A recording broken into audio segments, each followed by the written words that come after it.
Hey everyone, Adam here. Welcome back to another video.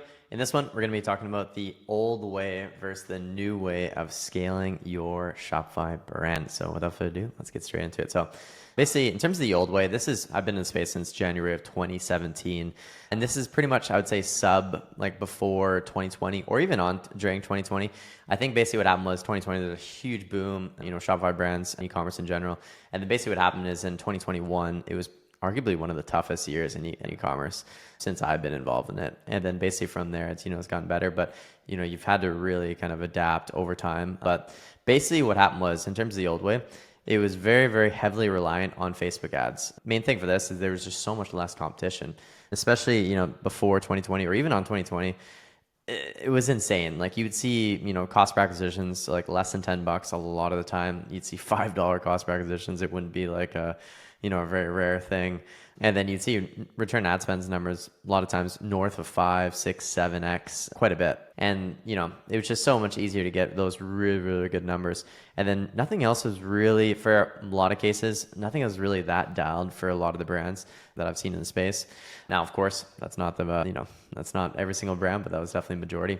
Number two as well, too, is there's very few ads tested per month. Like, I would say maybe a few per month were tested and not really creating like a content factory. I think basically what happened is ever since 2020, TikTok basically grew to over 1 billion users.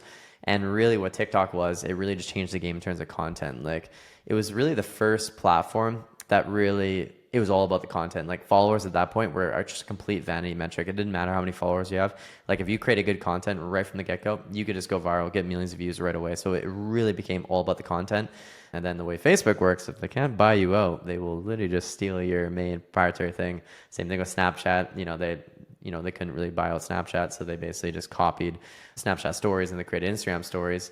I think Instagram couldn't basically, or actually Instagram they ended up buying. And then basically with TikTok, they couldn't buy out TikTok. And so they basically kind of replicated their main thing and just created Instagram Reels. And same thing with Facebook as well too. So that's basically what happened is my kind of theory and what happened in the space and why it moved to content being such a huge thing. And basically what happened was before as well too, there were so many audiences tested. There was, dozens of interests, tons of lookalikes, setting up retargeting. And this is kind of a funny visual. Now, it is kind of a joke, but at the same time, it was kind of really what was happening. It was kind of the virgin complicated media buying, basically setting up like an initiate checkout and add to cart lookalike might outperform the 95% video views, like stuff like that. And then 1 to 2, 75% videos. I find this so funny. Then 2 to 3%, 75%. Like you'll know if you've been in the space for a while, like what this means. And it's actually pretty funny looking back at it. And just trying to target better in Facebook, segmenting all the ad sets, needs to use engagement gimmicks to win the placement, still loses. Fights for a 1.79 ROAS, keeps using the same crappy creatives. It's kind of true. And that really, really was the old way. And it worked. And the funny thing is that like you could really just scale by just scaling out the audiences and really horizontally scaling like that. It literally worked. But nowadays it does not work. So do not do any of this stuff. Don't do any of this kind of stuff, even though you do not want to be the virgin complicated media buyer. Now, in terms of the new way, I think honestly this tweet by Zach Stuck, shout out, it's got a lot of great stuff. It really kind of sums it up, in my opinion. Like scaling D2C brands from $1 to $20 million a year no longer comes down to media buying tax. So basically what he's saying here is this stuff doesn't work anymore. It doesn't really grow brands anymore. It doesn't make an impact. It's all about 1, building systems for cranking out assets weekly, UGC statics videos. 2, landing page testing. 3, getting creative offers. And 4, email, SMS flow optimization. So let us get into each one in a bit more detail. So in terms of the structure on paid social, we've moved more towards a more minimal approach.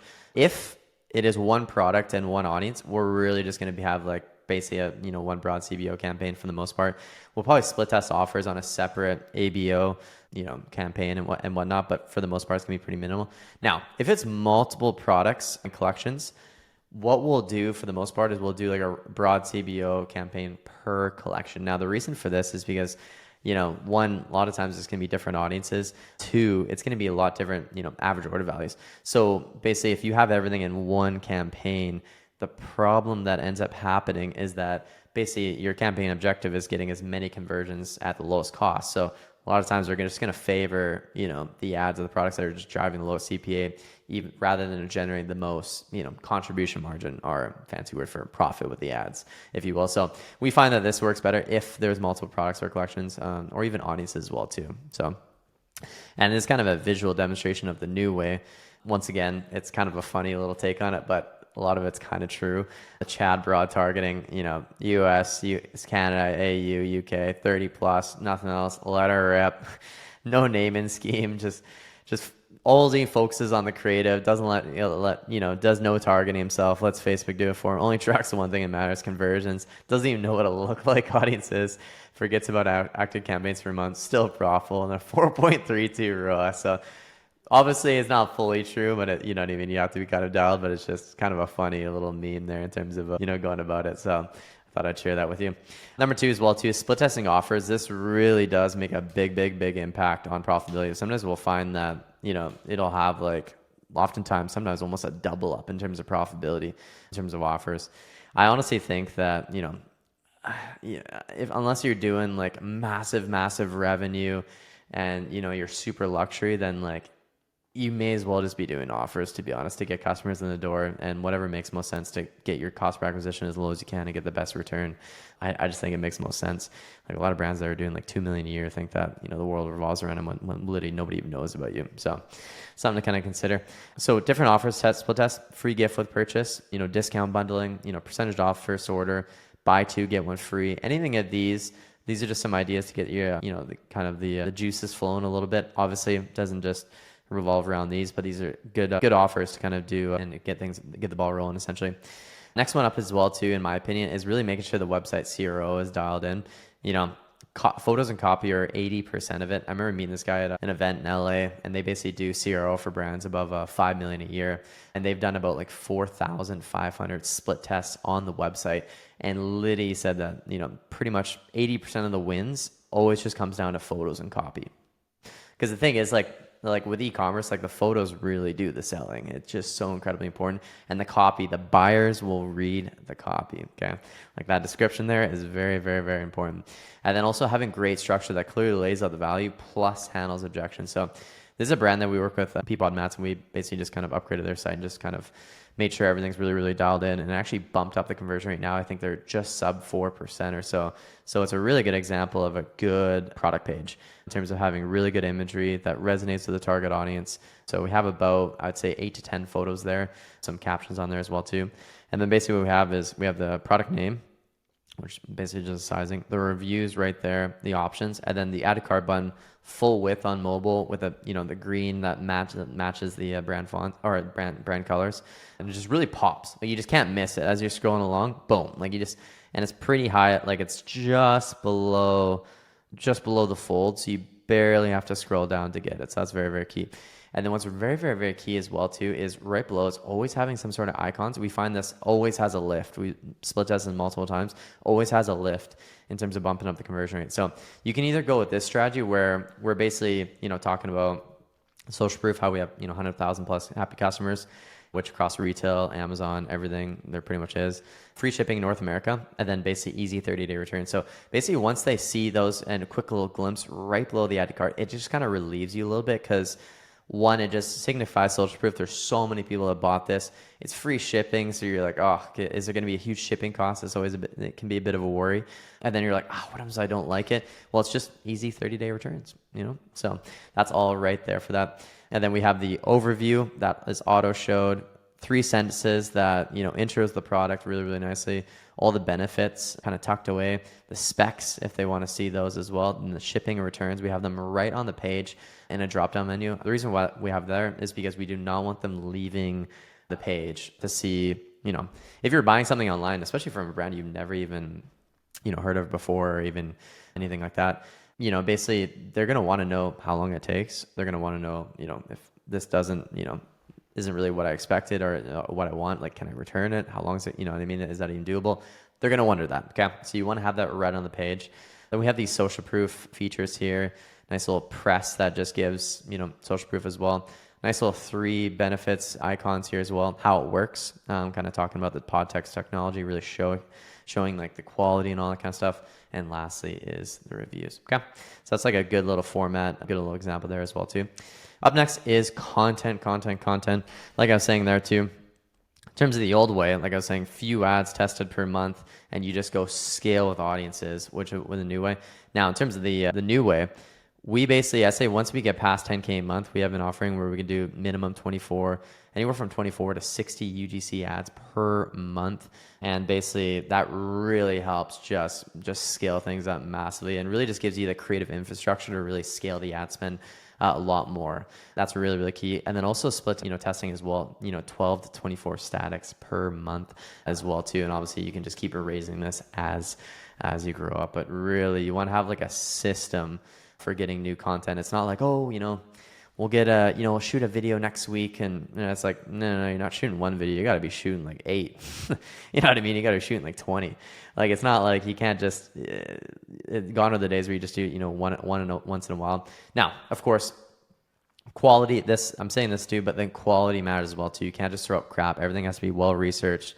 It's got to be highly resonant with the target audience in order to convert. You can't just throw up crap up there and just, expect it to, be able to scale your spend profitably. So that's another thing to note as well too. Another thing as well too is retention really, really needs to be dialed in through email and SMS. You need to be, constantly growing your list. Very, very, very important. Making sure your pop-up is dialed in. There's a lot of things you can do with that there too as well. In terms of the flows, what we set up for clients: welcome series, site abandonment, browse abandonment, abandoned cart, abandoned checkout. Now this is all before the purchase. Then we have the post-purchase one as well too, and then customer win back and sunset and engage. So you want to make sure you have all 8 of these flows set up. It's really just best practice, and it's really just automates revenue for you. And if you do it really, really well, you can basically automate about 15 to 20% of your revenue. And that's just, no extra ad cost. It really just improves efficiency across the boards. And then campaigns, I would say 1 to 2 per week to start. Typically you can start off with 1 and then, move to 2 a week and see how that basically, impacts all the metrics in terms of the, the revenue, the click-through rate, the open rate, all that kind of stuff. If it really drops, then, maybe just peel back to 1 per week, but, you do want to kind of start bumping it up and, see where you can get to in terms of the campaigns. But bottom line, I would say you want to generate about like 30, sometimes even 40% of the revenue through retention marketing. Because the thing is, if you're heavily involved, if pretty much all your revenue is generated through ads, your profitability is just not going to be as good unless you have just insane margins or very, very low competition in your industry. Of course, there's cases, of course, but very, very, very important though nowadays to have your retention dialed in. Last piece here is split testing landers. Very, very, very important. Now, this excludes, I would say, if you're like a fashion brand, swimwear brand, jewelry as well. Of course, you can, split test landers, but anything besides those that just has, there's specific features that you have to highlight. There's a lot of benefits. There's, educating required. Then you do want to be split testing landing pages. Now, I'd say once you pass like 10 grand a month to spend, you want to be testing anywhere from 2 to 4 landers per month. Listicles, blogs, Shopable, PDPs.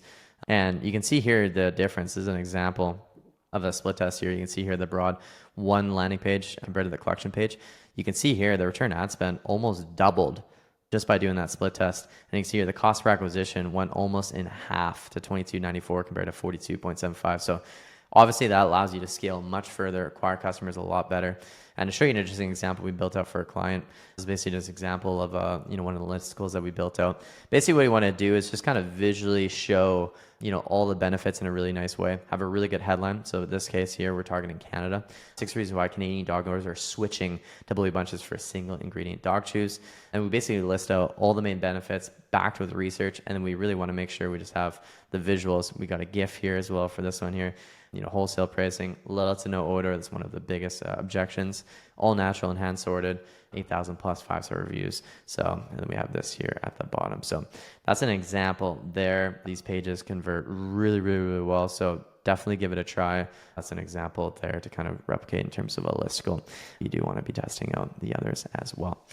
Now, if you are a Shopify brand and you're doing at least $10,000, $20,000 a month, if not even more, and you want help with all of this stuff in order to grow your brand profitably, there'll be a link down below. I don't care if you click on it or not, but it's there if you want help and you're struggling with, profitably growing your brand. So that'll be there. But Other than that, thank you so much for watching all the way to the end. Let me know if there's any questions. Feel free to drop them down below. Any video ideas, always welcome to take them on. But thank you so much for watching all the way to the end. I appreciate you. We'll see you in the next one. Cheers for watching. Have an amazing day.